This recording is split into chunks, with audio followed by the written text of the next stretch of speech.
हे सगळं तू केलंस? मग काय, आजी आजोबांनी मिळून तुझ्यासाठी खोली सजवली. फक्त तुझ्यासाठी. आणि काय रे, मग अशी बाहेर काय म्हणाला? ऐकलं मी परीक्षेत नापास झालो म्हणून आता मी कोणाला आवडत नाही. हो का? एक धपाटा देऊ का चांगला? अरे तू आम्हा सगळ्यांचा लाडका आहेस. मला सांग, घरातले आम्ही सगळे तुला कधी अभ्यासावरून, शाळेवरून, मार्कांवरून रागवलंय का? बाबा रागवतात कधी कधी. भरत, अरे बाबा तर रागवणारच ना, अभ्यास केला पाहिजे की नाही मग? हे बघ बरं, काय ना, बाबा का रागवला माहितीये?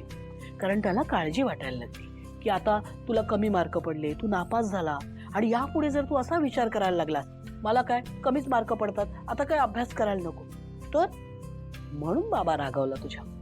हा विचार तुझ्या मनात कधीच आला नाही पाहिजे.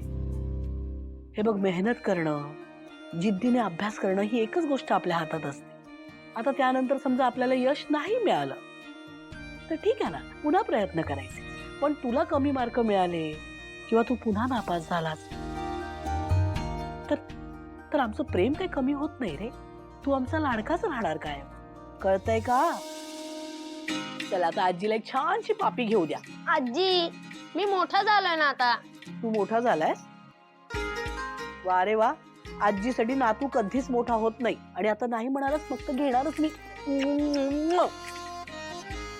ए हा बघ, पापी पुसली.